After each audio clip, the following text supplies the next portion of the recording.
So welcome to Safety Connection, Hybrid Work, and the OHSA. I'm super excited to have you here today. In the chat, if you would, just drop where you're joining from. Are you joining from beautiful Ottawa, Ontario, where I'm joining from today? Are you joining from Thunder Bay? Are you joining from, Listowel, Ontario?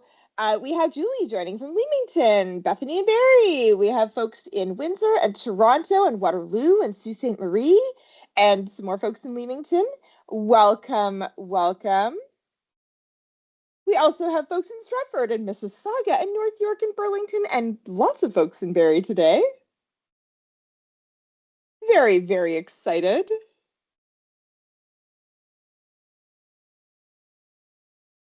All right.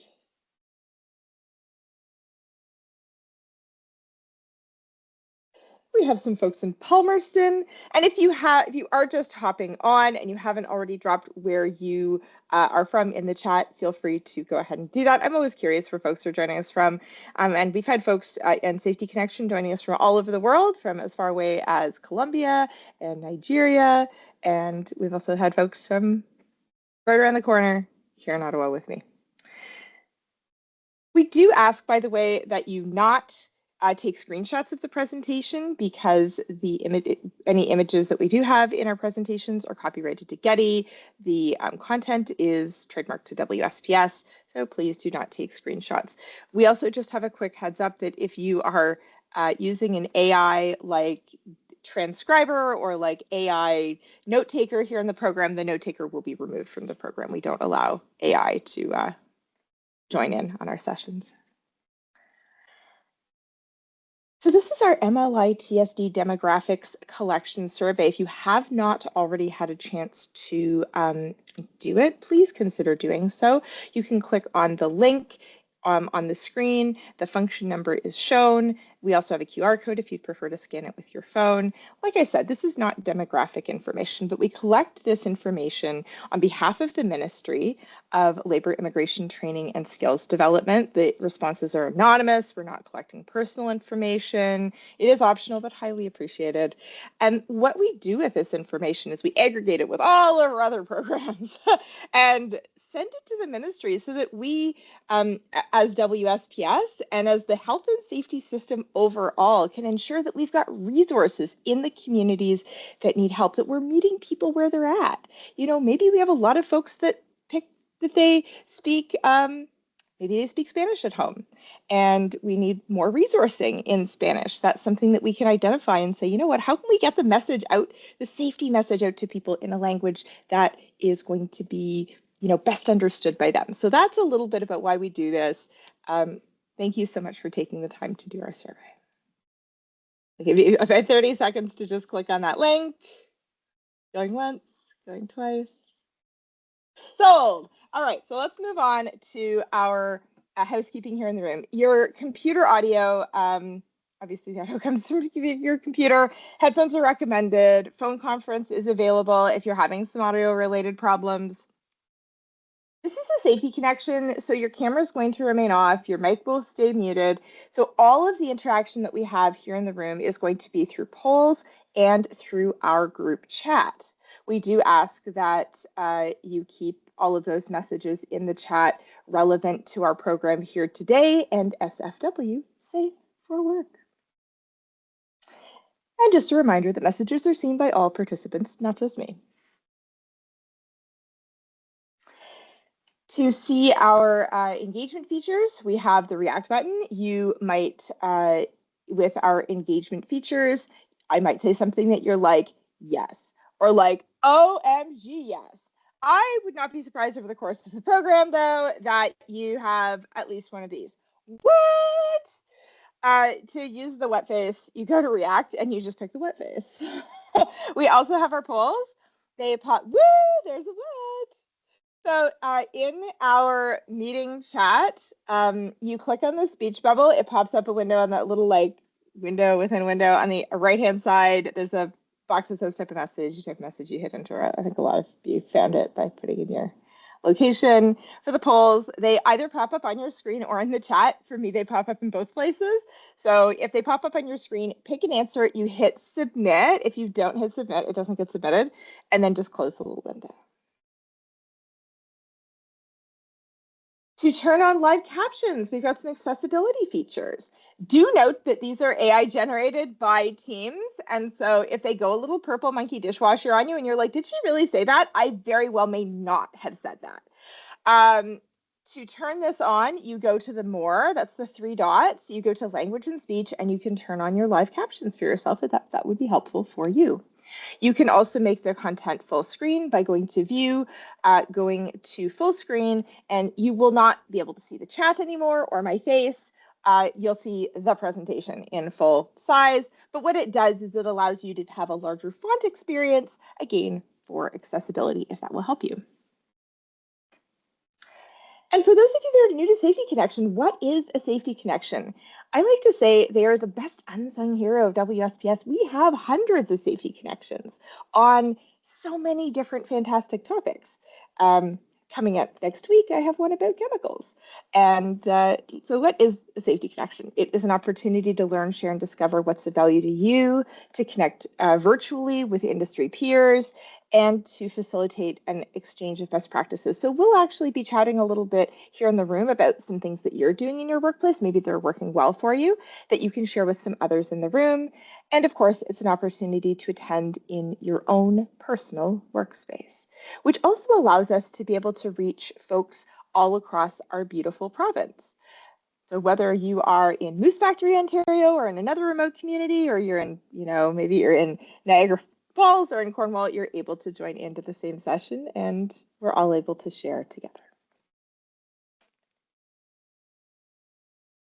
So how did this session about hybrid work and the OHSA start? The origin of the session actually started with WSPS advisory committees. They identified, and this was a few years back, blah, blah, blah, COVID, you know how it went, that hybrid work was all of a sudden really hot and that organizations were struggling. It was an emerging challenge. WSPS has, I think now 11 advisory committees that represent 11 subsectors in manufacturing, service, and agriculture.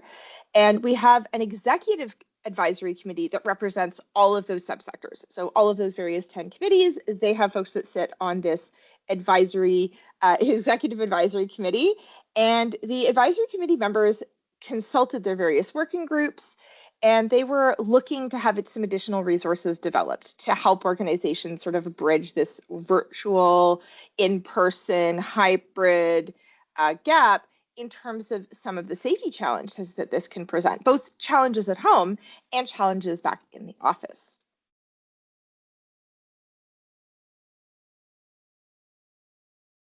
So some of the areas of concern that were identified by our advisory committees included concerns about whether there were employer responsibilities for the physical workspace if someone was working in their own home. How do you manage ergonomic concerns? How do you manage workplace inspections? Do we need a JHSC still? What, in terms of domestic violence, do we need to consider? What types of hazards do we need to think about? And what do we need to think about in terms of emergency response, both for those that are still working on site? If you sort of got like people coming in, people coming out, they're not necessarily going in on a schedule, it can create some gaps in some of your emergency response. And then there was also challenges for emergency response at home as well. So we've got our first poll here.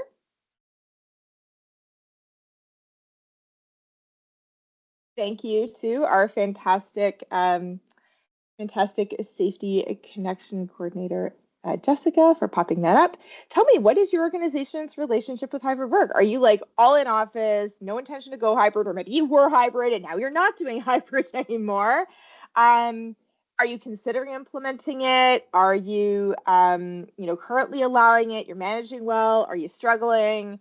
Are you like a leader in hybrid? And we'll talk a little bit when we talk about hybrid work. Before we get too far down the path, we'll talk about our agenda, but we'll also discuss some of the language and the terms that we're going to be using, because some of these words in some contexts can mean something a little bit different. Okay. Let's take a look at our results. So it looks like for the majority here in the room, you're currently allowing hybrid work and you're managing well. We've got 8% who said they were world leader, 4% said that they were struggling. But even if you are that world leader or you are doing well, there are still lessons that we can take from today's program. I'm sure you'll have, I like to say with Safety Connection, it's about picking up the nuggets of gold that work best for you. And tell us a little bit about if you are struggling or if you have questions, even if you said, you know what, we're managing. What are some of the things that maybe brought you to today's session that you're looking for more information, more support? Maybe you're like, ooh, this has piqued my curiosity. I always love when I've piqued someone's curiosity. Safety programs required for working from home. Great question. Yeah, 36% picked that. Not sure how the OHSA applies. Impacts to safety programs supporting supervisors managing hybrid workers. We have some great conversations about that as well. Getting staff to spend more days in the office. That's an interesting challenge. And it's one that certainly I can speak a little bit to. So I work in a hybrid format. All of our WSPS or many of our WSPS staff do. For me, I'm not hybrid like home office. I'm hybrid home customer sites. It's a little bit of a different. I'm doing more remote work, more field work. My partner, on the other hand, he is a hybrid worker who works 3 days in the office and 2 days at home. So I've gotten a chance to see sort of the good, the bad, and the ugly of what his work situation has been, and some of the things that even they've done well, and some of the areas that they've also struggled. So let's talk about what we're going to be digging into today. We're going to be talking a little bit about legislation. There have been some updates. We're going to talk about application of the OHSA. We'll talk a little bit more about physical conditions and equipment, emergency response, the OHSA duties in a hybrid context, and JHSCs and reps. We'll also talk about violence and naloxone, as well as some best practices. So first, let's start with some definitions. So we're all clear about the language that we're going to be using today together. Why is it so important that we ensure that we all know when I'm saying working on site or telework? What does that mean? So telework is work performed on behalf of an employer inside of a private residence, often through virtual communications technology. Right now, I'm performing telework. There's a cat tree right there. You can't see it, but it's there. Now, I want to contrast telework with work performed at home. Let's say that I wanted to go up onto my own roof. I am the owner or occupant of this dwelling. I want to get up on my roof to go and check my shingles.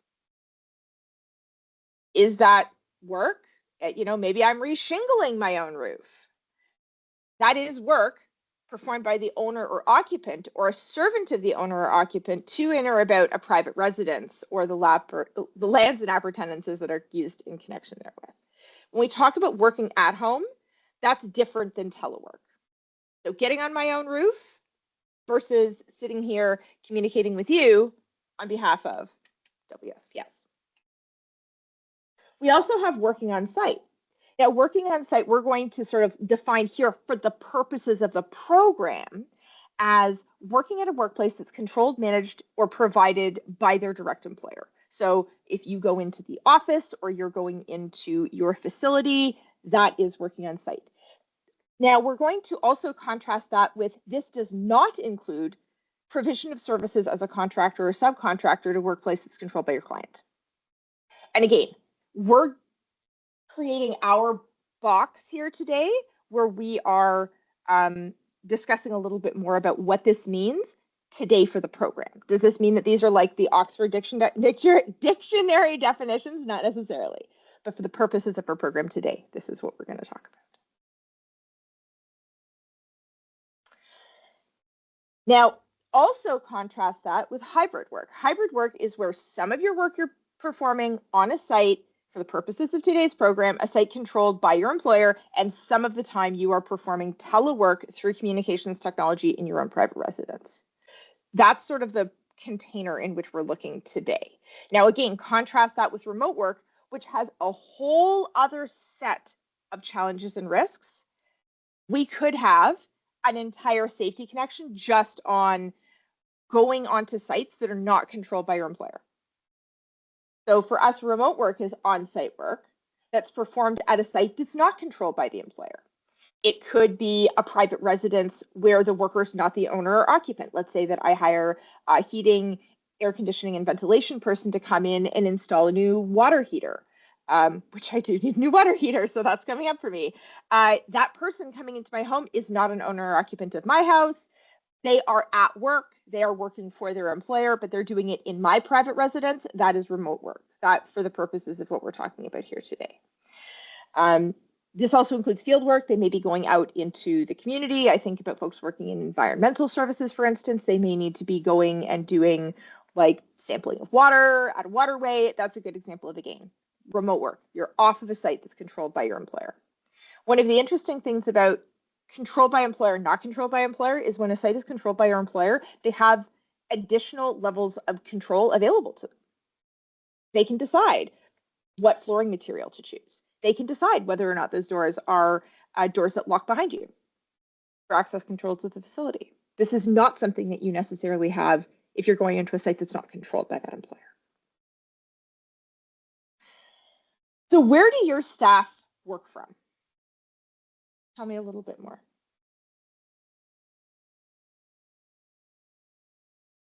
We look at those definitions.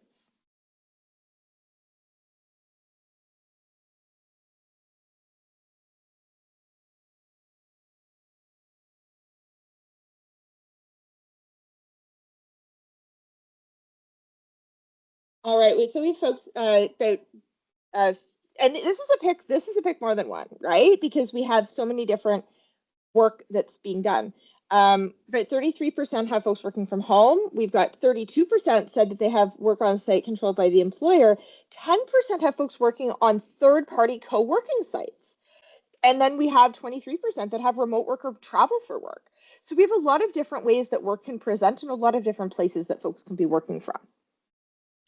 Now, before we get into our legislative update, and now that I've had an opportunity to whet your appetite, hi, I'm Tova Larson. I'm a health and safety consultant based in Ottawa. As I mentioned, I did not start my career as a health and safety professional. I started my career as a laboratory chemist.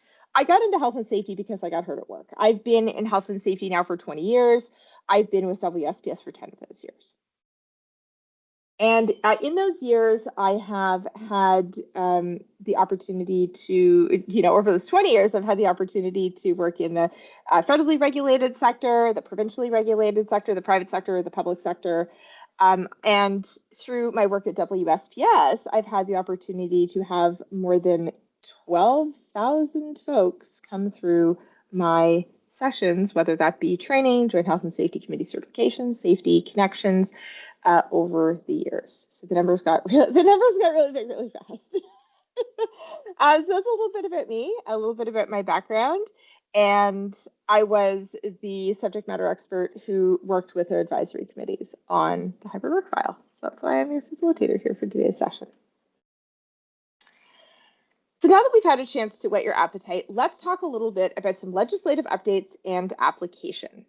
And we haven't had any folks chiming in the chat, but I would encourage you, if you have a question, if you are like, I am kind of curious what this means, hop into the chat. We take questions throughout the entire session. I can't promise you that I'm going to answer it right away. It may be that it sort of comes up a little bit later in the program. But what I will tell you is that don't hesitate. If you've got a question, just drop it in the chat and we'll work to make sure that all of your questions get answered by the end of our session. Sound fair? All right, let's get into it. So legislation-wise, we have had some changes. And if you do have a question, rather than raising the hand, just type the question into the chat. That way I'm able to see it because, of course, the mics are disabled and the cameras are also disabled here in this session. So what prompted us to, do a bit of a revamp, because this is a revamp of a previous session. Well, Working for Workers 5. So the Working for Workers 5 Act amended the OHSA, the Employment Standards Act, the Fair Access to Regulated Professions and Compulsory Trades Act, the Ontario Immigration Act, and the Workplace Safety and Insurance Act. And this bill has been in force for, give or take, about a year. And so it is in full force. There were some legislative changes. I like to say that the OHSA, it is always changing. We had a few changes last year, a few major updates. And one of the fascinating things about legislation is that we really want our legislation to sort of keep pace with society. As things change, our legislation changes. As we learn things, our legislation changes. As new hazards present, sometimes our legislation changes. And this is a good example of the province of Ontario and our legislature really working to try to keep up with, as society changed, so did our OHSA. So in the application part 1 of the OHSA, is a home considered a workplace? Now, under section 3, subsection 1, except as is prescribed and subject to the conditions and limitations prescribed, this act does not apply to work performed by the owner or occupant or a servant of the owner or occupant to, in or about a private residence or the lands and appurtenances used in connection therewith. So what does that mean? If I decide to get up on my own roof at my own house and I fall off and I land on my air conditioning unit, the OHSA doesn't apply to that. Is it going to hurt less? No, the air conditioner is still going to absolutely wreck me. And I'll probably wreck the air conditioner. But the OHSA does not apply to that work. Now, prior to Working for Workers 5, folks that were working under a teleworker arrangement, they said, well, are they? Aren't they? Is this a workplace? So Working for Workers 5 brought us clarity. So this is new, despite subsection 1 that says that if I'm doing work in or about my own private residence, and right now I'm in my own private residence, that I would otherwise not be considered to be at work, that the act does apply to telework performed in or about a private residence. So I'm teleworking. The OHSA is applying to me right now. This is a newer change. Any questions? Super clear? Awesome. This is foundational because when we look at how look and say, does the OHSA apply to telework? Yes, it absolutely does. Now, what about a home office? Is it considered to be an industrial establishment under the OHSA? Now, you'll recall that in the definitions, section 1 of OHSA, an industrial establishment, it meant prior an office building, factory, shop, arena, you see the term office in there. But they added with that Working for Workers 5, other than an office located in a private residence. So is a home office considered an industrial establishment under the OHSA? No, which means that while the OHSA does apply, the industrial establishments regulation does not.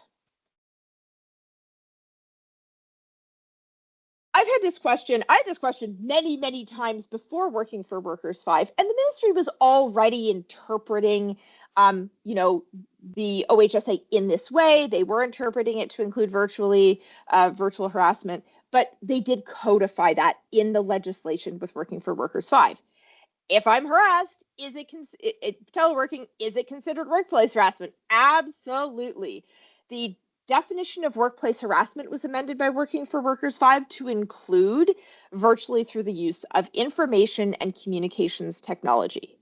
So it's not just engaging in a vexatious course of comment or conduct in a workplace. It could also be through Teams. It could be through social media. It could be through email. It could be through phone. There are so many different ways that we communicate electronically. And similarly, the definition of sexual harassment was also amended with the same phrase. Vexatious comment or conduct against a worker in a workplace, including virtually, because of sex, sexual orientation, gender identity, or gender expression. Again, where the course of comment or conduct is known or reasonably known to be unwelcome. What's interesting is that workplace sexual harassment, in terms of the definition, that or, the second clause of the definition was not amended. And we'll see why. So workplace sexual harassment could also mean making a sexual solicitation or advance where the person making the solicitation or advance is in a position to confer, grant, or deny a benefit or an advancement to the worker, and the person knows or ought reasonably to know the solicitation or advance is unwelcome. Why was that clause not amended? Because there's nothing in there that talks about in a workplace. The reality is that a sexual solicitation or advance where there is this position of power situation, it didn't actually matter then or now whether that advance was taking place at the workplace, through Facebook Messenger, through Insta, through Snapchat, at a gathering after work. That advance, the location of the advance was not a factor. So that section, or that clause rather, was not amended. It didn't need it. So that's a little bit about the definition changes. What else has changed? Is an electronic safety board compliant to the OHSA? Provided you have all of the requirement postings these days, yes, it is. Some of the amendments for Working for Workers 5 did allow for our mandatory postings to be posted in a conspicuous place in the workplace or in a readily accessible electronic format. And this includes the names and work locations of the JHSC members, the summary of claims, the act, and any explanatory material by the ministry. That would be the Prevention Starts Here poster, a copy of the Occupational Health and Safety Policy, the violence and harassment programs. That, of course, has to be posted in workplaces with 6 or more workers. So when we look at what needs to be posted, the contents of the postings have not changed, but you can now post it electronically. Do we need to train our folks on how to access that board? And the answer is yes. You can't just put these things sort of scattered about on your intranet and hope that people find them. If you are going to go with a virtual safety board, I would encourage you to put it in a really prominent place. Here at WSPS on our intranet, I literally log into the hub and the very first thing I see is like a little bulletin board that says, Health and Safety Bulletin Board, click here, and I can click and it takes me to an easy to access all of the things for our safety board. Now, can you choose to have both? Of course you can. You may choose to have an electronic board as well as a physical board. That's fine. If you are choosing to go with an electronic board, you do need to ensure that the employers provided workers with direction on where and how to access the information, and that the information is posted in an electronic format that can be readily accessed by workers in the workplace. In workplaces where, when I think about offices, everyone has a computer, there is an expectation that they have basic computer skills. This is probably not going to be a difficult bar for some of those workplaces to clear to be able to ensure that this is accessible. If I pulled an average worker just in your workplace and said, can you get me to your health and safety board? If they can't do it without asking 6 other people how, you haven't managed to get over this hump. And electronic safety boards are not going to be appropriate for all workplaces. Some workplaces, this is simply not going to be practical. If you're on a work site that does not have ready access to the internet, if you have folks that are not computer savvy, if you have folks that are not, maybe they are on a remote site or a bush site, maybe they don't even have cell phone access. This could be a cell phone thing. Like you could be using a cell phone app, provided it's electronic. But again, if it relies on the internet, you need to have access to that. Your staff also simply need to have access to a device, and not all workplaces do. So think about what's going to work best for you. Hop into the chat. How many of you do, and I don't have a poll for this, but how many of you are using virtual health and safety boards, like the electronic safety board already? Virtual safety boards. Heather's got both. Excellent. Rita does. See a hand up. With the virtual board, does a physical copy of the Green Book need to be kept in the office? No. Provided that you have all of the mandatory postings and you have trained your staff on how to access that board and they have access to that board, this actually does allow you to replace the physical copy. Yeah, most folks have both. Sherry's got a physical board. One of the benefits, by the way, Sherry, in terms of like if you do go the virtual only route, one of the nice things about using a digital board is that if you're posting the link to e-laws, that e-laws is maintained up to date. As the OHSA changes, e-laws is updated. If you have a green book and like I still have the 2025 green book, the 2026 are not out yet. This is like 4 cycles of OHSA changes behind. So we've had the ministry out and gotten caught with internet issues. So we were to maintain a physical board anyway. Totally sensible. Again, it really depends on your own workplace. One of the options for your digital board, if you're having internet issues, is to have it downloaded onto the computer and have it like as a file on the computer itself. It doesn't necessarily have to be internet, but if you have a like downloaded copy of the OHSA, you have to maintain that up to date. And downloaded versions of all of your electronic documents, that's also an option. But yeah, if you get caught with those internet issues, you may be found to be non-compliant simply because you weren't able to produce the documents at the time of the visit. So yeah, great takeaway. And I'm not going to tell anyone not to have a physical board. 100%. I love having a physical board. It also allows you to do some fun things with the board. You can go above and beyond. Catch people's attention. Make the board sexy. Yeah, sometimes links break. Sometimes the power goes out. You're like, how do I make a health and safety board sexy? Hit me up if you want more information on that. I'm actually writing an article about that in the near future. All right, moving on. What about WSIB claims? Can I make a WSIB claim if I'm injured performing telework? You sure can. The insurance plan applies to every worker who's employed by a Schedule 1 or 2 employer.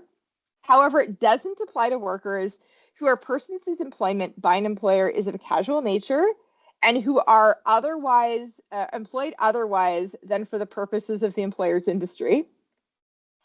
And or persons to whom articles or materials are given out to be made up, cleaned, washed, altered, ornamented, finished, repaired, or adapted for sale in the person's own home. So the term for this is home work. So let's say that and again, there's some history behind this. I think about, maybe you're someone who is a woodworker or craftsperson. You're working for a company and they give you a bunch of stuff to go and like turn into little toys and then you bring them back to your employer. Apparently that is not covered by WSIB. But there's no such provision in the WSIA that says that telework would be exempt. You are still doing work for your employer. There are still risks and hazards. Bad things can still happen while you are teleworking, and you are still covered by the WSIA. And as a result, the insurance that goes along with that. So let's talk about occupational health and safety in telework and a little bit more about what that looks like. So what organizational programs are required? Organizations still have to ensure that their applicable policies and programs and any measures and procedures are implemented for telework. Just because someone is working from home doesn't mean that there aren't requirements. You still need to send them for WMIS training, for instance. And this is a shameless plug for if you're recording this in the past, if you're watching this in the future, today is February 3rd, 2026. But we have a fantastic new WMIS site-specific DIY workshop. So if you're curious about learning more about how to WMIS and how to do your site-specific elements, feel free to hit us up. It is currently no cost to attend. It's a full half day of training and gives you an entire digital package on how to do this. But let's get back to our topic at hand. You do need to have workplace violence and harassment policies. Okay? Those have to be in place regardless of whether there's telework or not.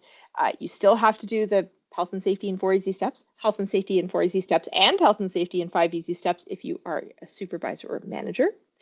And you still need to follow your notices and reports requirements. So when we look at some of the exemptions that are in notices and reports, there is an exemption in notices and reports for critical injuries that are sustained where a worker is traveling in a motor vehicle on a highway and is not at a construction site. But you'll notice that there's no exemption for telework. So all of those things still do apply. The employer, of course, may also choose to proactively implement additional programs that minimize risk and also demonstrate that they're taking all precautions reasonable in the circumstances for the protection of the worker during telework. And that segues us into talking about ergonomics. And we'll talk a little bit about some best practices for that as we go through the program. Now, what about physical conditions? Is the employer responsible for physical conditions or the structure of the home if someone is working in a home office? And you'll recall that the industrial establishment does not apply to a home office. So the physical conditions requirements in Regulation 851 also don't apply. You will recall that under the OHSA, Section 25 subsection 1 clause E, that the employer shall ensure that the building or structure, whether it's temporary or permanent, is built to the building code, built to good engineering practice. We want to make sure that our buildings meet basic structural adequacy requirements. What's interesting, though, is that the employer responsibilities related to the physical environment end at a residence, because the employer doesn't have control or oversight over the workspace. So this is my home. I'm responsible for my home. WSPS is not responsible for my home. The OHSA worker responsibilities, though, to work safely, to follow the safety protocols, to not make ineffective protective devices, to work in a way that doesn't hurt them or someone else, those all remain intact. Workers have a care and control over their workspace when it is in their own home, and they also, of course, have control over their own behaviors and their actions. So we do have still worker duties, but the employer duties really stop at the door of the home. So no, you're not responsible for putting a new addition on somebody's house. That's their problem. Before we move into home office equipment, questions, thoughts, challenges? I'm going to give you a couple of moments to think. How are we doing? Is there anything here that you're like, this was a surprise?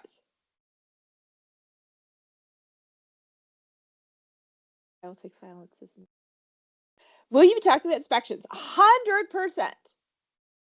Will we share the presentation with you? Unfortunately not. Our presentations are not able to be shared. But we are recording today's session, so you're able to watch it again if you'd like to take some more notes. It will be available in the future, not immediately after the session. And feel free to share it with colleagues in your professional network. All right, so let's talk about home office equipment. There are a couple of interesting sections of the OHSA. Oh, can I share the link for the WMIS program? I sure can. So do we need to be providing home office equipment? Now, you'll recall with sections 25(1)A and 1B, 25(1)A states that the employer shall ensure that protective devices are provided. It doesn't say that the employer has to provide it. They have to ensure it's provided. One of the best examples I have of that in sort of more of an operational context is safety boots.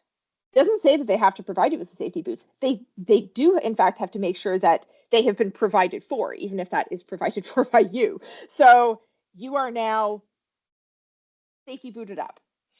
What does that mean in a home office context? The employer shall ensure that equipment, materials, and protective devices provided by the employer are maintained in good condition. If they do provide something to you and it breaks, that becomes a them problem. They have to make sure that it, in fact, is getting fixed.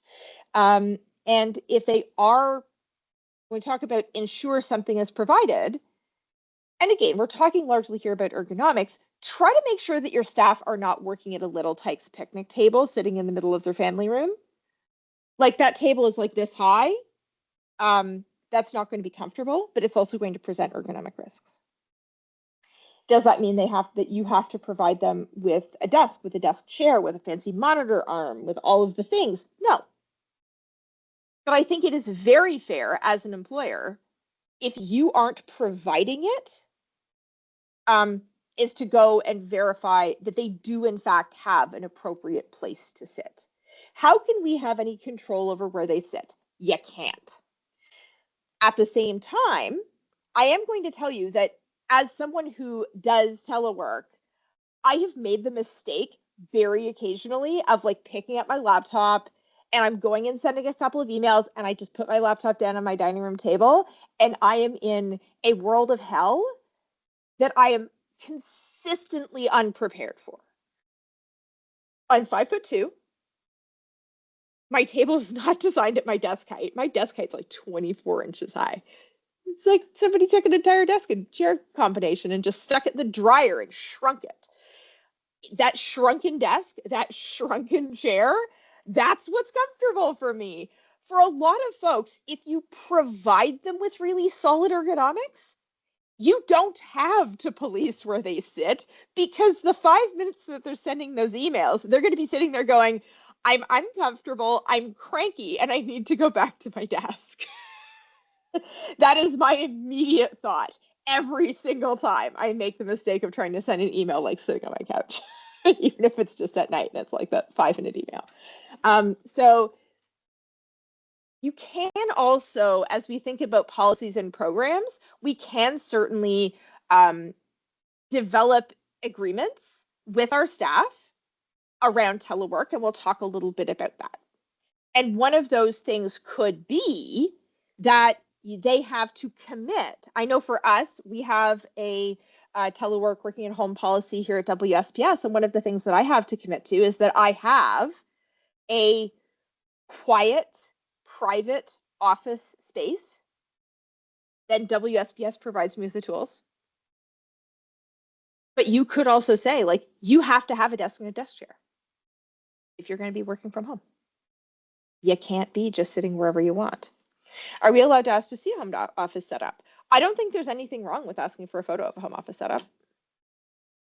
You can't really necessarily guarantee that it is theirs, like they could pull a photo off the internet, maybe ask for a selfie. But yeah, not for the whole home. If all you want is to be able to see that they have like their tools. I recently sent a photo of my office setup to our health and safety person because she was looking for information about my setup. And so I just went snap.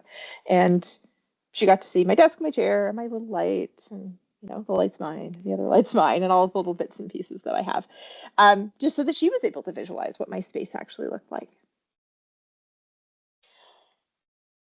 Ultimately, what I think organizations should do is a risk assessment to address ergonomic hazards appropriately. And this is not just about reducing WSIB claim costs. So though obviously we want to minimize our risk of harm, minimize our risk of a WSIB claim, one of the additional reasons that I think you should be putting a risk assessment in place and investing in some of these ergonomic tools, and we'll talk a little bit about what that looks like, whether you're more in office, whether you're more at home, is that ultimately comfortable workers are just a lot more productive.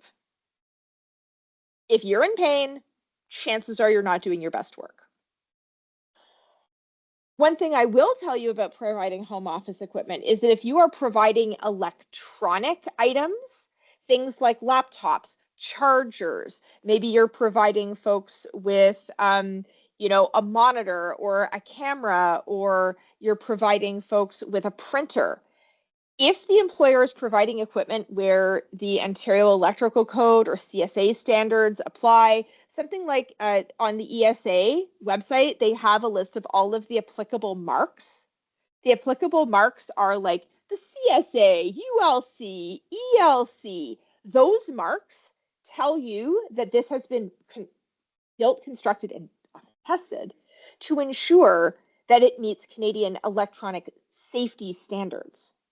You can't just plug anything into an outlet in Canada or wire just anything you want into a household outlet or into a household electrical system. Like if you are about to go and buy your laptop or your laptop charger for your staff off of Temu, please stop what you're doing right now. The chances of this being safe are very low. The chances of it lighting your the staff's home on fire is very high. It may also fry your equipment, on top of the fact that it may also just steal some of your proprietary organizational information. I'm just going to put that one out there. But if you are providing that electronic equipment, be sure that it does meet these prescribed standards. Any questions about that? By the way, do you know where to find the applicable marks?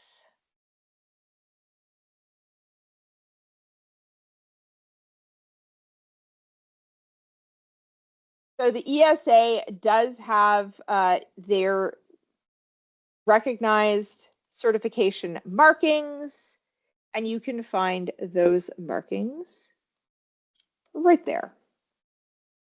Electrical Safety Authority of Ontario. All right, so some of you are using third-party co-working spaces. Not using any brand names here, but I think I had one that I had made up. Is that it's like the, like Workhole, or maybe it's like, the We Office or whatever that may be. If you are using third-party co-working spaces, this is, again, not the worker's personal dwelling. So this is considered an industrial establishment because the exemption doesn't apply.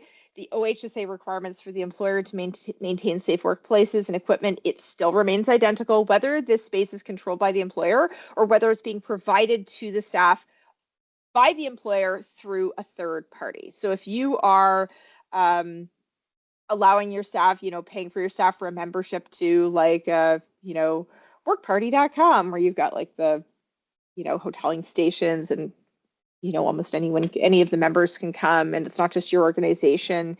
You need to work with that third-party contractor to ensure that the equipment is in good condition, that the industrial establishment requirements are being met, that it's free of trip hazards, all of those good things. The employers also have to ensure that adequate ergonomic precautions are in place. So when we talk about taking every precaution reasonable in the circumstances for the protection of the worker, ergonomics is still a piece of that. And even where employers did not make provisions for the space, the employer still has obligations for worker safety, including working alone. So let's say when we talk about employer didn't make provisions for the space, I've done a lot of travel in my life as a WSPSer. I've certainly been in a coffee shop doing work. And while my employer is not responsible for the coffee shop and they didn't provide for that coffee shop, I am still working alone. And there are still risks associated with that we would still need to consider. So let's talk some best practices for your physical conditions and equipment. I encourage you to determine what's a primary workspace and what's a secondary workspace. A primary workspace is the space where you spend the majority of your time. In the case of my partner works 3 days a week in the office, so his primary workspace is in fact the office. His secondary workspace, since he works 2 days of work from home, is his home. Now, previously, he was 2 days in the office, 3 days at home, in which case his primary space was actually his home space. And I encourage you to invest in personalized ergonomics for optimum comfort in the primary workspace. Now, depending on your situation and what your office layout is, if you're doing all hoteling stations that are all adjustable in your office, maybe your smart thing to do is actually to invest in the personal workspace since you're sort of doing like the hot desking, hot bunking idea in the office. If that's what you're doing, then invest in the personal workspace and invest in adjustability at the office. If, on the other hand, each one of your staff in your office is being provided with their own desk that is their desk where they have their chair and their little photo of their cats, I would encourage you to invest, and they're spending most of their time in that office, I would encourage you to invest in the office for the personalized ergonomics, and for those secondary workspaces to actually set folks up with just a really inexpensive kit. The kit would consist of a laptop riser, and it can be like just a little folding laptop riser. Folding makes it portable, an external keyboard, and an external mouse. Those 3 things alone get you 80% of the way to a comfortable setup for at most maybe $60. So when we look at where we're going to invest our money, invest in primary, invest in adjustability if you're doing hoteling. And if your home is that secondary space, they're only using it maybe once or twice a week, and most of the ergonomic money went into the office, yeah, cheap laptop riser, keyboard, mouse. That's it. What do we want for our hoteling stations? We want to have external monitors, preferably on a monitor arm, a docking station so folks don't have to go digging around underneath the desk and like hitting their head on the desk when they're trying to get themselves set up. A chair with adjustability. You may want to have a few different options in terms of chair sizes and styles that folks can pick. You may also want to have some of your hoteling stations, and if possible, have folks be able to book them. It's one of the things that that I've learned from my partner is that he's able to go and book his workspace. I have other friends that can't book their workspace, so they arrive at the office and they play like Hunger Games desk version and hope they find a desk that's going to work for them. He can go and choose whether he's choosing a hoteling station with 2 monitors, with 1 monitor. He can go and choose whether he's going to one that has, a large chair, a small chair. They're all height adjustable so that, if he wants to sit stand, that's fine. That's ultimately what I think is going to be your best investment. So, quick question for you. Is your organization providing these ergonomic tools?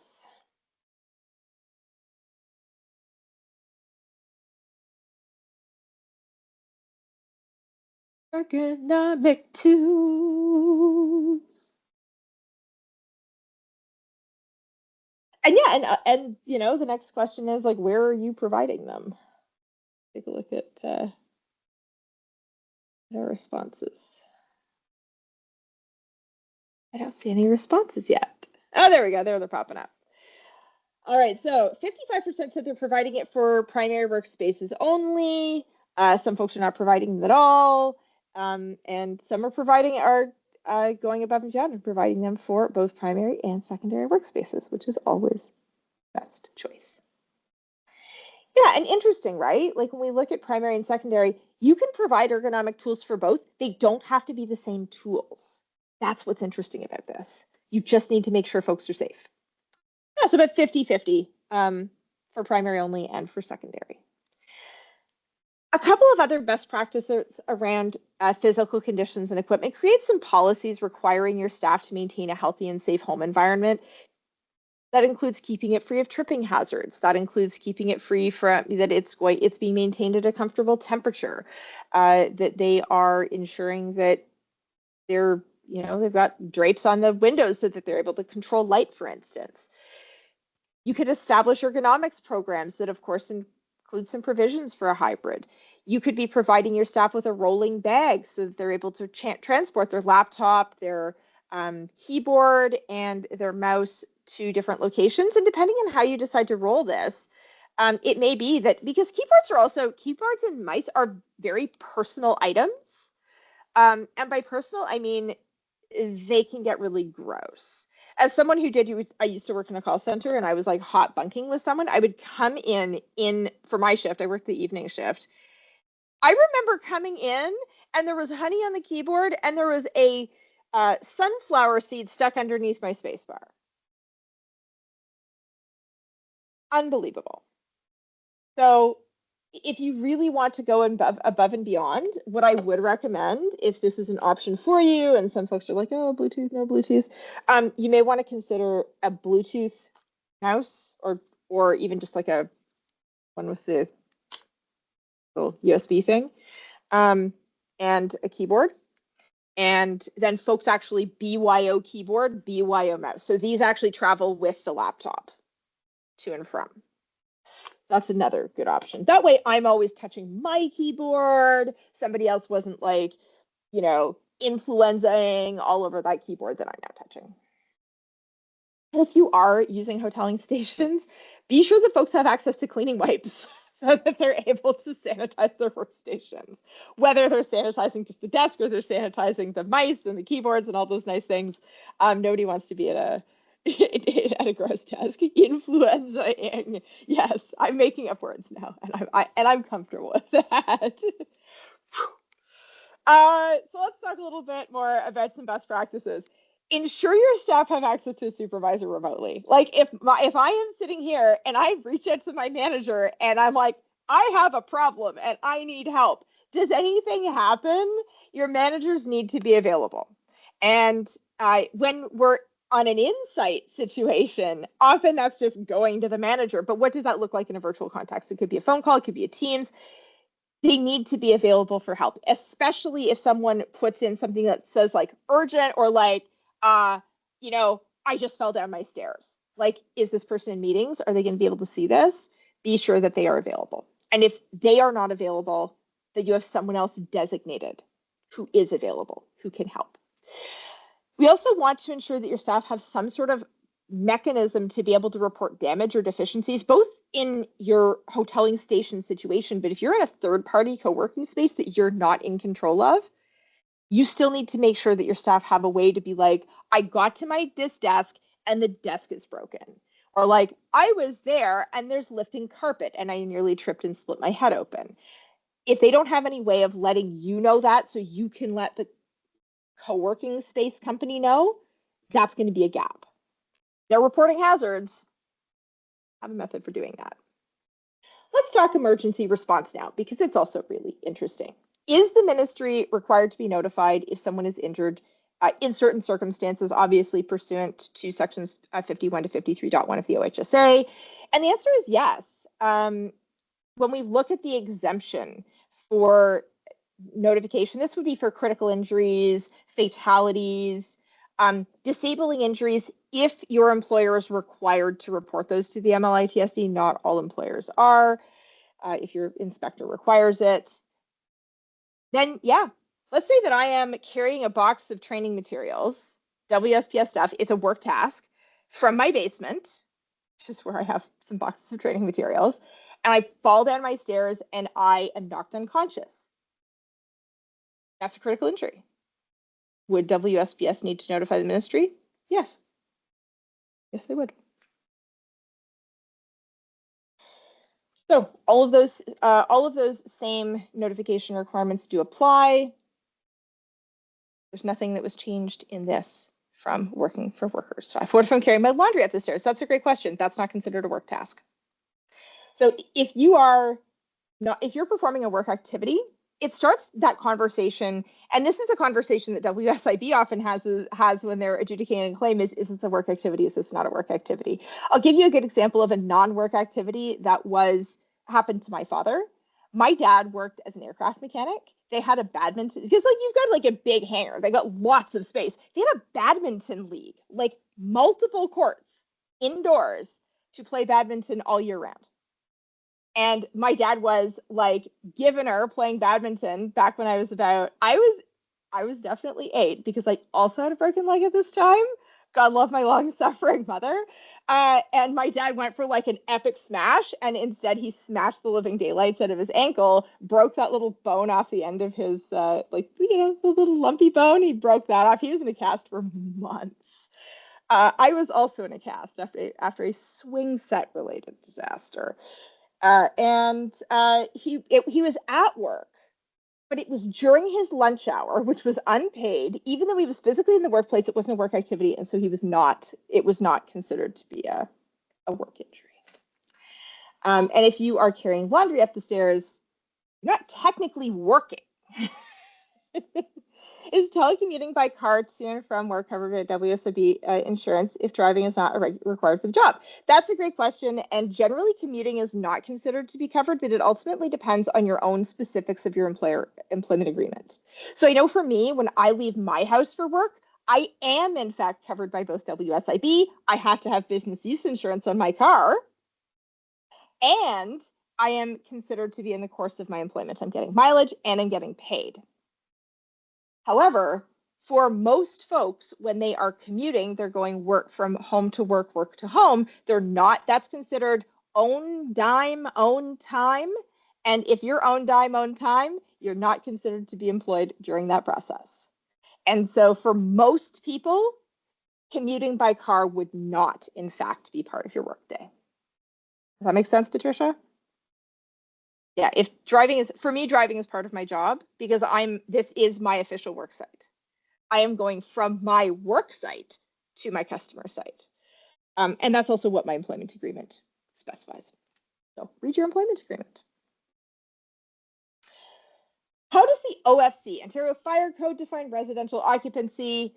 It is a occupancy which sleeping accommodations provided to residents who are not harbored for the purposes of special care or treatment, and they're not involuntarily detained. These are housekeeping units that are used or intended to be used by one or more persons that contain cooking, eating, living, sleeping, and sanitary facilities. And why is this important? Because certain types of occupancies require emergency plans. And I highlighted a few that were relevant to what we're talking about here today. Residential occupancies only need a fire plan when the occupant load exceeds 10. Business and personal services, that would be offices when they exceed 300. And it also applies to buildings or premises that contain 4 stories or more, counting stories below grade. So when we say, do we need an emergency plan for the purposes of the fire code, go and take a look at section 2.8.1.1. Which segues into the conversation, what about fire wardens? I get this question a lot with hybrid because they say, well, some days are, what if my fire warden is working from home that day? And my answer is, there's no such term as fire warden in the Ontario Fire Code at all. Go search it. It's not there. What you do need to have is supervisory staff to carry out fire safety duties. Your fire safety plan is given to your delegated supervisory staff for the purposes of carrying out the evacuation. And the supervisory staff means those occupants of a building that have some sort of delegated responsibility to execute this fire plan. That also could include the fire department if the fire department agrees to accept that responsibility, which they almost universally will not. What's interesting, though, is that your supervisory staff, for the purposes of the Ontario Fire Code, do not need to be on site at all times. With the exception of care and treatment, detention, and retirement home occupancies, the supervisory staff only need to be available by notification. Now, you may proactively choose to have a few folks that kind of herd people out. And in my experience with offices, we're all grown-ups. You're largely checking on people that are not able to safely evacuate independently, people that may have a disability or where they're able to not, hear the alarm. If they can't hear the alarm, you need a strobe alarm. Don't just rely on fire wardens for this. Hashtag AODA. But one thing I'll also tell you is that in my experience in offices, and I have watched fire, I've been like the safety person watching a fire drill sitting at a table. It was actually just to herd people out of the building who refused to stop working. I watched a guy walking up 6 flights of stairs to go get his coat, his lunch, and his backpack before then leaving. And my brain hurt just a little bit. So if you are doing the fire warden thing, you could create a schedule of some kind. But again, in terms of what's like legally required. You just need to have your supervisory staff available for the phone call. What about for telework? Do we need to have an emergency plan for that? What if one of my staff are working in a building with 4 or more stories? Do we need to have a fire plan for that? And the answer is no. That would be the landlord or the condo corporation that's responsible for that. You might have like 15 different people or 50 different people working in that building for a bunch of different employers under a bunch of different telework agreements. This is a not your circus, not your monkeys issue. So how are you managing fire wardens for your on-site workplaces and workspaces currently?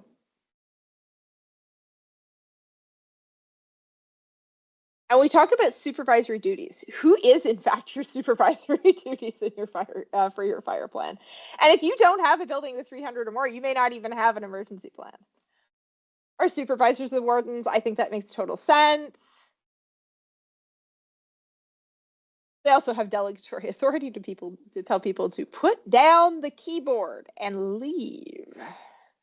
Yes, for volunteers, building facilities on this fire plan. Reception, and the only person in 5 days a week falls to me. Yep. So for some of you, it's facilities. That's a different, you're getting that done in different ways.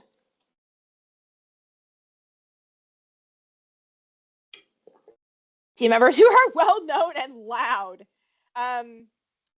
Say, are you looking for more fire wardens? Because I am told I am loud. Like, I was a lifeguard at one point and scared the daylights out of a whole pool of people. I'm like yelling at the person at the top of the slide who's at the other end of the pool. And I realized I was louder than I thought when about 50 people all stopped what they were doing and stopped and looked at me. I'm 5'2", but I am loud. No whistle needed. I love that. Do we need to provide fire extinguishers for folks that are working on telework? Absolutely not. You might be shocked to learn that residential occupancies are not required to have a fire extinguisher. Please, if you don't have a fire extinguisher at your house, like, close your Teams now. You can at least listen to the rest of the recording later. Go and buy a fire extinguisher, please. My family home has been saved twice by fire extinguishers. Since the workplace is not under the control of the employer, there is no obligation on behalf of the employer to provide extinguishers, fire extinguisher training, smoke detectors, carbon monoxide detectors, or any sort of gas, structural, electrical upgrades. The organization, though, could establish policies, and I would encourage you to do so, that require your staff to maybe have a fire extinguisher and definitely have a smoke alarm. And if the fire code requires it, that they have a carbon monoxide detector. Like, when we talk about putting things in your telework policy, I know this sounds super basic, but like, do you have a carbon monoxide detector so you are not like found deceased in your home? That's a very reasonable expectation on behalf of an employer. You also don't need to provide first aid kits.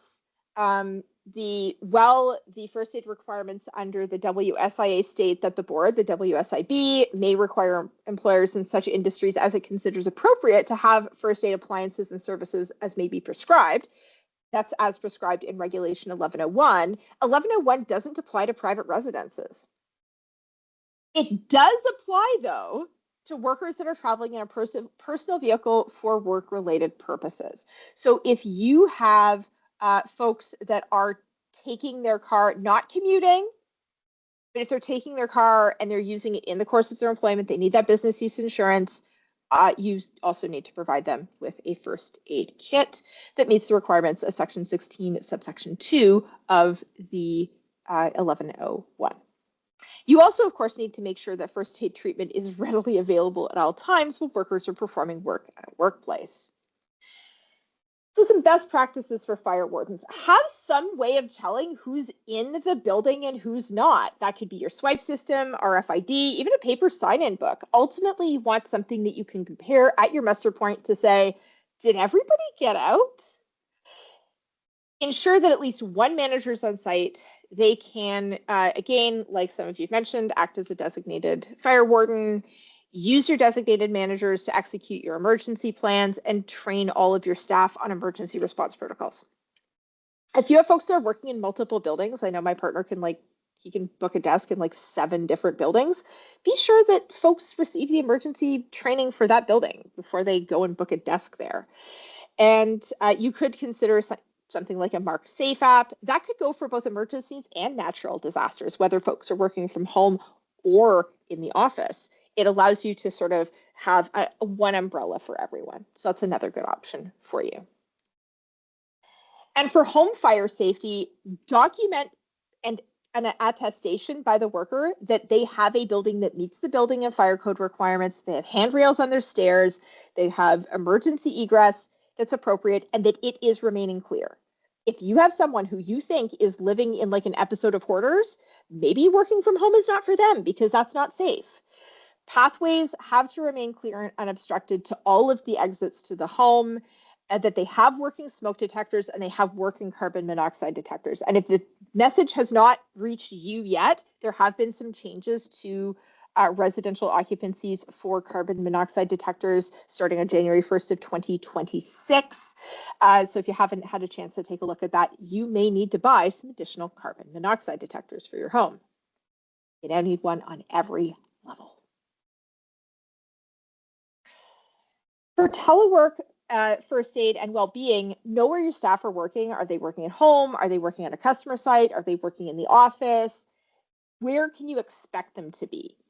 And have staff update their in case of emergency as well. This is true for whether you're working at home or not, but prompt them to ensure that they have the emergency contact for their manager, including delegated coverage if the manager's on vacation, and that they're regularly updating their next of kin info. And have a procedure for managing well-being concerns. What am I talking about well-being concerns?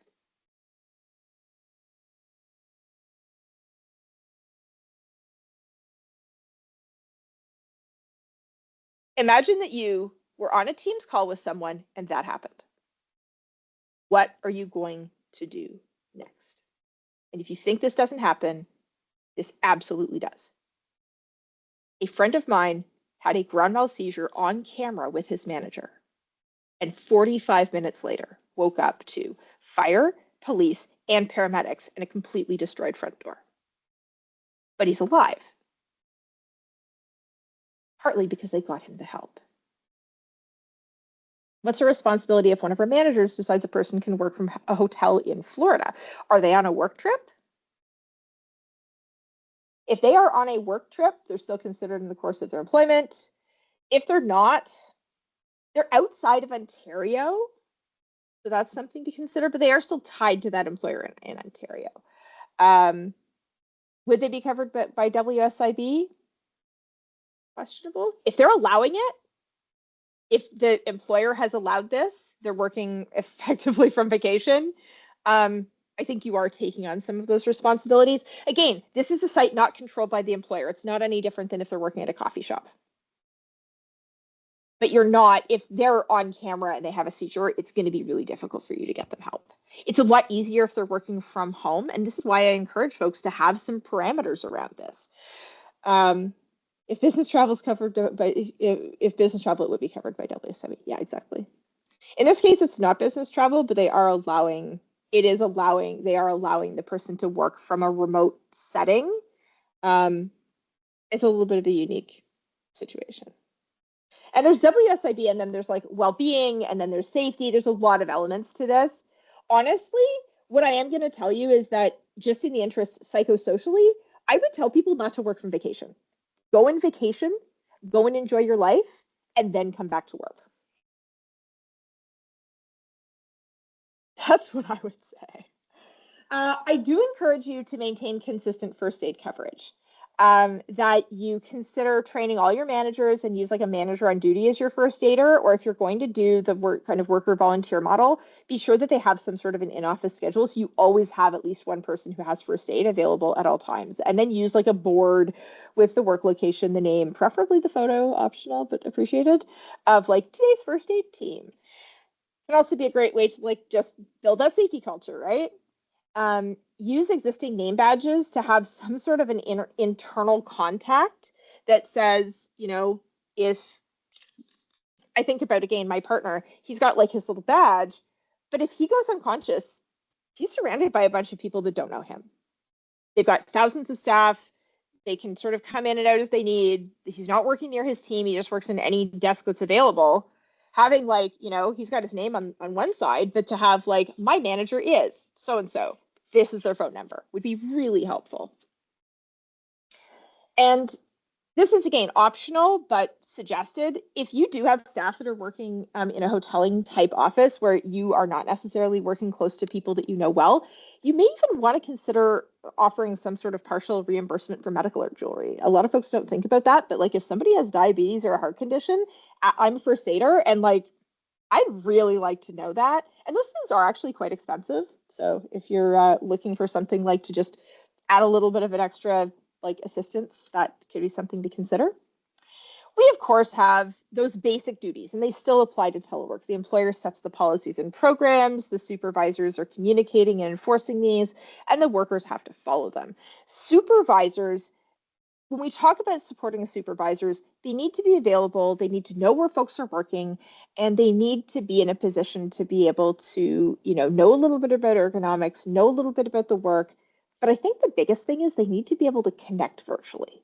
So, don't skip those like check-in meetings just because you're not in the office. Build those relationships both in person and virtually. We have some great resources that we sent to you at the end of the program. They include an article for supervisors of hybrid workers, and as well as supervising remote work. But what if a worker refuses to cooperate with our telework safety program? What if they say, you know what, I'm not signing that my building is to the building code. I'm not signing to say that I have a smoke detector. Cool, send them back to the office. Location of work is ultimately a decision of the employer. This has been reiterated time and time again.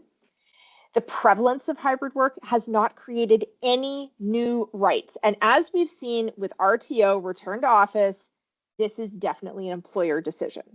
Unless, of course, it's specified in an employment agreement where withdrawal of hybrid work or work from home arrangements could be considered constructive dismissal, in which case, like, deal with your lawyers on that. That's a whole other thing. But ultimately, if someone doesn't want to be a part of your hybrid safety program and do hybrid work in a safe and healthy way, send them back to the office. You could also consider discipline, but usually the easiest way is to just be like, guess what? You work 5 days of work from the office now. If you don't want to sign the telework agreement, you're not teleworking. Do we need a JHSC for hybrid work? Ultimately, JHSCs are based on the number of workers that are regularly employed. Now, this includes full-time, part-time, casual, and hybrid workers who attend the office occasionally. It's kind of based on this geographical single address model, around the concept of the JHSC, because so many of their powers and duties are based on work site inherent activities like inspections and tools and being physically present at a refusal situation. Now, there are some employers that they have a very small on-site component, but a very large off-site telework component. Employers that don't have 20 or more workers regularly employed, regardless of the size of the organization, they're not required to have a JHSC. So if you're like a tech company and you've got 150 staff that work completely from home, they do no site visits, they're not getting mail, they're not getting printing stuff off, they're never visiting the office, and you've got like one little IT closet in a mini mall somewhere with 3 folks on site, that's your only physical presence. You don't, in fact, need a health and safety rep or a JHSC, even though you have an organization with 150 staff. In terms of who's regularly employed with Touchdown and third-party workspaces, consider people that are going in a 3-month span. You're not counting like in a single day going, do we have 20 in a day? It's like, okay, if I've got 50 people in the GTA and all 50 of those people, that's their designated office to go into to like get supplies, to like check their mail, to do whatever, that is a workplace with 50 people regularly employed. You need a JHSC there. If they are expected to attend that workspace, they are regularly employed there. They're having to go back on a regular basis. So I think a lot of folks will probably find that as they start counting heads, it's not just how many desks do we have, it's how many people come here over the course of a 3-month span. Some of your best practices, consider having hybrid meetings where you can attend virtually so that your JHSC meeting members don't miss a meeting just because they're not in the office. Secure a legal multi-workplace exemption, especially if you're in an office setting, you've got a bunch of different offices and you've got folks that are working from home and remote and things like that. You may want to just get everyone under one umbrella, especially if it's a lower risk type workplace. You could get a multi-workplace exemption from the MLITSD. There's a pathway to get that. Feel free to hit me up if you want to know more. And for telework best practices, I would encourage you to establish some organizational policies, but even consider having a JHSC even if you don't need one. You don't need a multi-workplace exemption if you don't have a legal requirement for a committee, but you can have one because it's a great way to get people participating and be part of like great place to work initiatives. Often it's required if you have a management system of some kind, and it really supports that collaboration. It also allows you to be able to have one of the biggest challenges that I do see is this kind of transiency, creating it's only one day mentality. Like, oh, my desk is broken, but I'm only here for a day and I just won't book this desk again. That actually makes the level of risk higher because folks don't take ownership. Having a JHSC can be really beneficial to sort of spotting those hazards and getting them dealt with. Do we need to do workplace inspections? For your on-site work, your offices, absolutely, none of that's changed. Even if the workplace is a workplace where workers are attending it only a few times a month, you still need to inspect it monthly. One notable thing that you cannot do is subcontract out your inspections. So if you're like, oh, you know what, we're just going to have our security company do the inspections, you are undermining the internal responsibility system, undermining the Joint Health and Safety Committee, opportunity to recognize hazards. And ultimately, you're undermining that right to participate that's built into the OHSA, of which the Joint Health and Safety Committee is a huge portion of that right to participate. So just having like a contractor do your inspections, I give that 2 thumbs down. You really want your own JHSC or health and safety rep doing them. What about for private homes? Do we need to inspect home offices? No. They are not required to be inspected. First of all, they don't have, when we think about the number of workers regularly employed, workplace inspection requirements only kick in where you have a health and safety rep or a JHSC. So that would be 6 or more workers regularly employed for a rep, 20 or more for a committee. It's also a workplace that's not under the control of the employer. And just like if I was working at Starbucks staff have to inspect the Starbucks. WSPS staff do not inspect the Starbucks. So no, you don't have to do inspections. For workplaces not controlled by the employer, if you're using a third-party co-working space and you have staff that are going in regularly enough and you hit that magic number of 6 or more, you may need a rep, 20 or more, you may need a committee. There is, again, no obligation for reps to inspect coffee shops, restaurants, those itinerant spaces. But for a co-working space, you may actually need to have a JHSC for that. You also might decide that you don't want people using the coffee shop down the street, possibly for safety reasons, especially if it's in a sketchy neighborhood.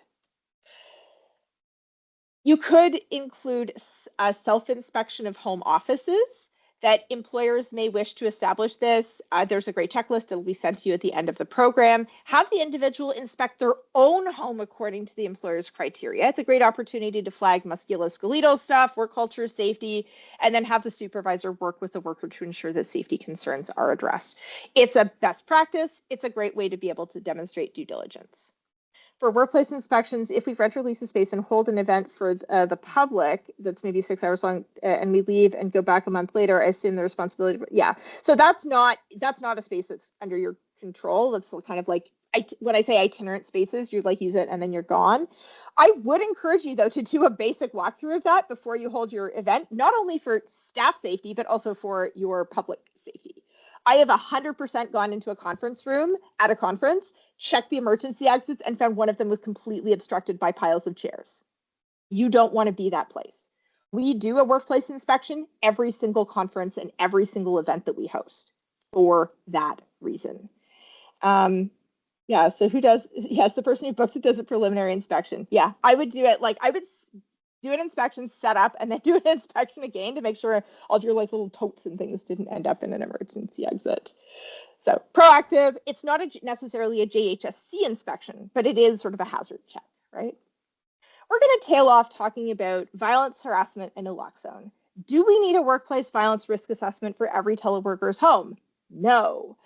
There's no obligation to conduct a risk assessment for every individual's home, but you do need to include working at home and working alone and any remote work as part of your organizational workplace violence risk assessment. You need to consider all of the nature and type of work and the conditions of the work that your staff are going and undertaking as part of your violence risk assessment.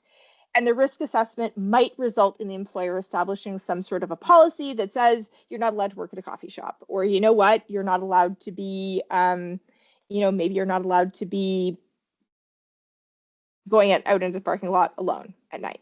When we look at the violence and harassment risk assessment, ultimately what we're looking to do is identify risks and put controls in place proactively before folks get hurt. Now, if you have one of those co-working third-party type spaces, you also need a workplace violence risk assessment. You can't bank on your provider and their risk assessment. You have to have your own. You now have kind of that site as your site, even though you're not necessarily in care and control of it. But if the employer is providing it, yes, you should be assessing that space. And some of the things to consider, again, not limited to, but would be things like working alone. Is there restricted access? Is there like just a physical barrier from any rando walking in? What about the violence potential from other co-working space users that are not from your company? Did you consider that? What about the risks of protecting valuable goods or information? Like somebody might want to go to a co-working space and steal a bunch of laptops. That's not good. And we want to consider the location of the space. Maybe it's in a high crime neighborhood. If that's the case, again, you may need some additional programs. Ultimately, this is about building in a process where you are risk assessing what folks are doing. What about domestic violence? Now, we know under the OHSA that if an employer becomes aware or ought reasonably to be aware that domestic violence would likely expose a worker to physical injury, that this may occur in a workplace, the employer shall take every precaution reasonable in circumstances. But the employer, again, has to have some control over the workplace to have a requirement. And because they don't have control over that workspace, because that's in that person's personal dwelling, they don't have the same requirements.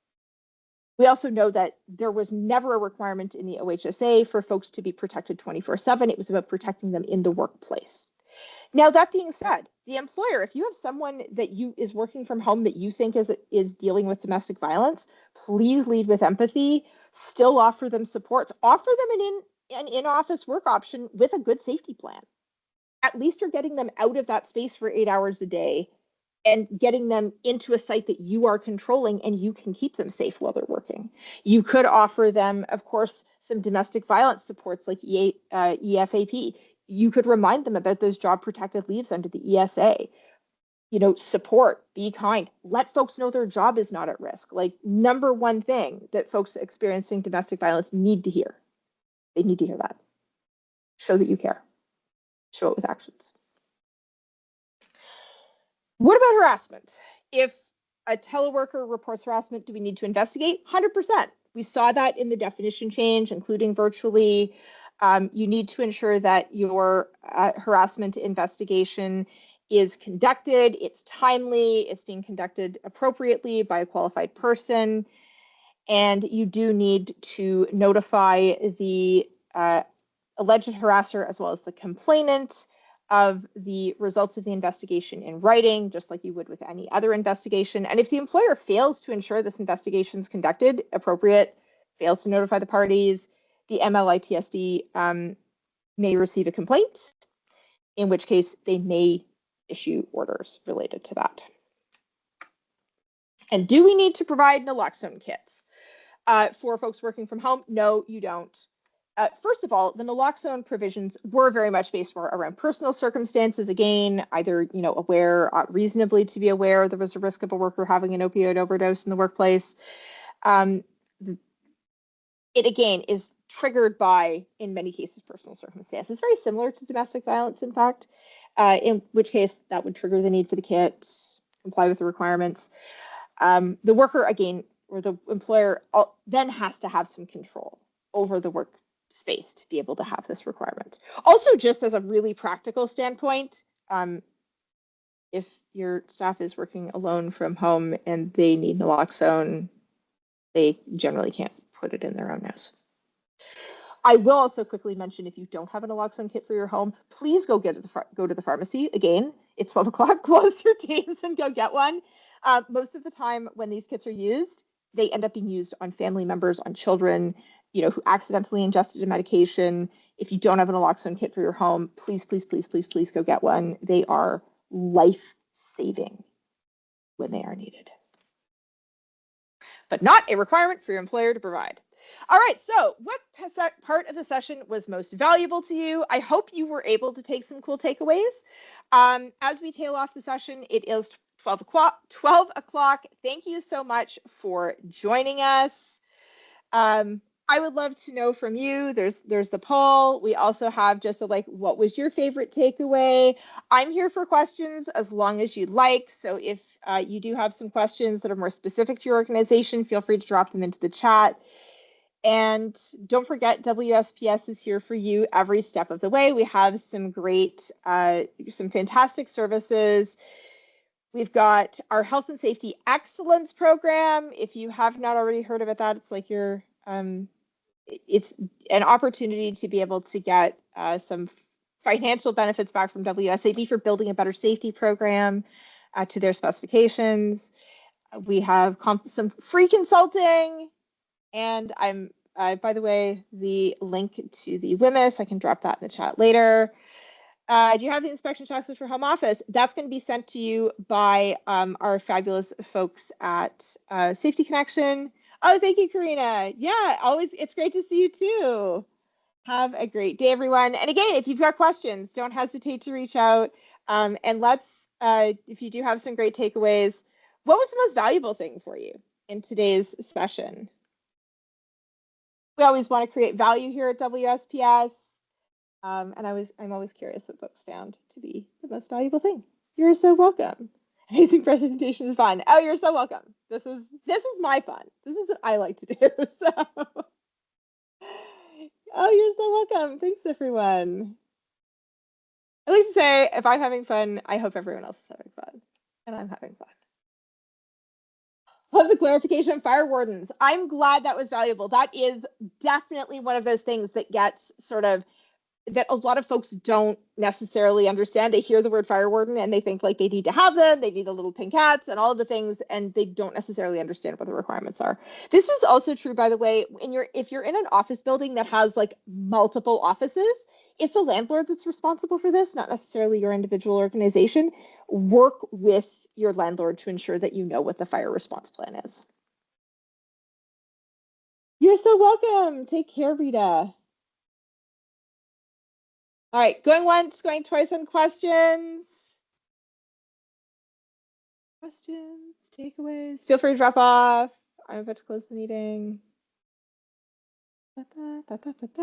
Questions. Oh, you're welcome, Michelle. All right, this has been a fantastic episode of Safety Connection. Thank you for joining us for hybrid work in the OHSA. I'm Tova Larson. It's been a joy to be with you this morning, and stay safe, have fun. Take care, everyone. Bye.